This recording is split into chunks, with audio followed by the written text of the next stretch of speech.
मतदार वगळले होते, खोटे मतदार वाढवले होते आणि जी एसआयआरची झालेली जी प्रक्रिया होती त्या प्रक्रियेच्या संदर्भात देखील खूप मोठे आक्षेप होते. मागच्या लोकसभेच्या पूर्ण अधिवेशनामध्ये एसआयआरचा मुद्दा घेऊन आम्ही भांडलो, मात्र निवडणूक आयोगाने आणि सत्ताधाऱ्यांनी टचका मस्त त्या जागचे हल्ले नाहीत.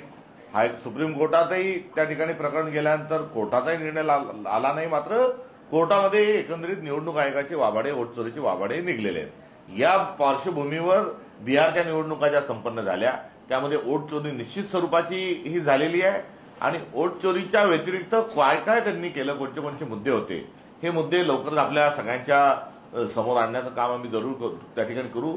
आणि 10,000 रुपये हा लाडक्या बहीण योजनेच्या सारखी योजना देणं याचाही फायदा त्यांना निश्चित कुठेतरी झाला असेल. सत्तेत असताना काहीही करायचं नाही, बिहारमधले रोजगार वाढवायचे नाही, बिहारचा विकास करायचा नाही, बिहारमधलं पलायन थांबवायचं नाही, बिहारच्या शाळा ज्या आहेत त्या बिहारच्या त्या पण चांगल्या करायच्या नाही, शिक्षणाकडे लक्ष द्यायचं नाही आणि निवडणूक आल्यानंतर एक रकमी कुठेतरी पैसे द्यायचे. ही भारतीय जनता पक्षाची महाराष्ट्रात केलेली मध्यप्रदेशची जा किस्सा आहे हा त्यांनी त्या ठिकाणी गिरवलेला असावा. कारण बिहारच्या मध्ये दारिद्र्य रेषेखालचं प्रमाण सर्वाधिक आहे आणि तिथल्या बिहारच्या दरडोई उत्पन्न प्रति कुटुंबाचं हे 10,000 आहे. आता एक वर्षाचं उत्पन्न जे आहे हे एकाच दिवशी हे जर दिला जात असेल तर त्या स्वरूपामध्ये त्याचा प्रभाव होणं हे देखील स्वाभाविक आहे. मात्र या संदर्भात मूळ जो पार्श्वभूमी आहे ती वोट चोरीची आहे. सर, आपण बघतो अंबादास दानवे यांनी एक महत्वाची टीका काँग्रेसवरती केलेली आहे. काँग्रेसनं मोठ्या चुका केल्यानं त्यांना हा पराभव स्वीकारावा लागला. त्यांनी या पराभवातनं शिकावं, महाराष्ट्रात उद्धव ठाकरे मुख्यमंत्री पदाची उमेदवार ठरेल अशा पद्धतीची परिस्थिती आता आपल्याला पाहायला मिळते, असं त्यांनी एक मोठं विधान केलं. बिहारच्या निवडणुकीच्या पार्श्वभूमीवर महाराष्ट्रात 1.25 वर्षापूर्वी झालेल्या निकालाचा संदर्भ देऊन बोलणं हे उचित नाही आणि या संदर्भात महाराष्ट्रामध्ये इंडिया अलायन्स म्हणून आम्ही लोकसभा आणि विधानसभा दोन्ही निवडणूक. सर, दुसरा एक प्रश्न असा होता की पालिका निवडणुकीच्या अनुषंगाने आम्ही पाहतो की बिहारच्या या एकूण निकालाचा आगामी स्थानिक स्वराज्य संस्थांच्या निवडणुकांवरती काही परिणाम होऊ शकतो का आणि जर तो परिणाम झाला तर काँग्रेस त्या सगळ्या परिणामांना कसं सामोरं जाईल? महाराष्ट्राची एकंदरीत पार्श्वभूमी आणि बिहारच्या पार्श्वभूमीमध्ये जमीन आसमानचा फरक आहे. आपल्याला संतांची एक भूमी म्हणून ओळखलं जातं, एक वारकरी संप्रदायाचं योगदान आहे, संतांची भूमी आपली आहे.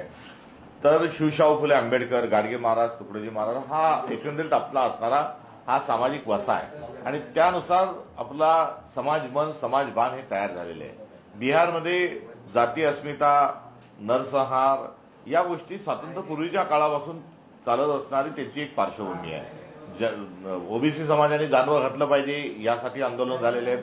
त्यांनी जानवं घालू नये म्हणून अडवण्याचे देखील तिथे रक्तरंजित एक इतिहास त्यांचा आहे. तर जेपीच्या काळात जानवं तोडा हा देखील एक तिथला संघर्ष आहे आणि जातीजातीतला तिथला जो काही वर्गीकरण आणि ध्रुवीकरण आहे ती एक त्यांची असणारी पार्श्वभूमी आहे. महाराष्ट्राची एक पार्श्वभूमी आहे.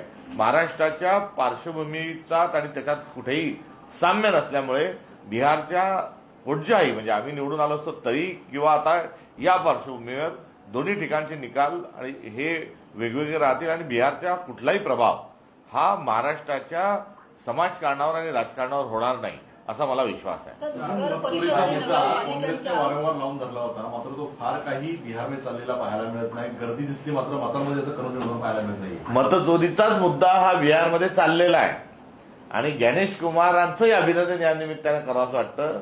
त्यामुळे मतचोरी ही एकंदरीत सगळ्यांना मिळत असणारी खबर आणि एकंदरीत जो एक्झिट पोल पासून तर सर्वजण बोलत असतानाचं सगळं पोल ठरून कुठल्या कुठे जे आकडे गेलेले आहेत तर आता याच्यामध्ये हा रडीचा डाव नाही, मात्र ईव्हीएमनी ईव्हीएमचं काम केलं हा निवडणूक आयोगावर आक्षेप जो होता हा आता पक्का चिटकलेला आहे एवढं मात्र करेल. सर, नगर परिषद आणि नगरपालिकेच्या निवडणुका जाहीर झालेल्या आहेत, मात्र आता महानगरपालिकेच्या ज्या निवडणुका आहेत त्या नवीन वर्षामध्ये होतील असं एक म्हटलं जात आहे.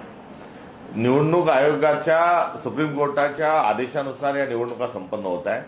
निवडणूक आयोगाने जर त्यांच्या पद्धतीने चालायचं म्हटलं तर या निवडणुकाच लागल्या नसत्या. त्यामुळे 31 जानेवारीच्या आत सगळं संपवा असा जो सुप्रीम कोर्टाचा निकाल आहे त्यानुसार जातात का वेळ वाढवून घेतात हे बघणं आता औचित्याचं ठरेल. मात्र आम्ही निवडणुका कधी झाल्या तरी आम्ही त्या निवडणुका लढण्याच्या अनुषंगाने तयार आहोत. या निवडणुकीच्या निकालानंतर भाजपचे प्रदेशाध्यक्ष रवींद्र चव्हाण यांनी ढोल बडवले. आता ढोल बडवण्याची त्यांना संधी मिळाली. आता ढोल बडवत असताना लोकशाही बुडू नका आणि बडवू नका आणि बुडू नका ही त्यांच्याकडून विजयाचं अभिनंदन करत असताना अपेक्षा राहणार आहे.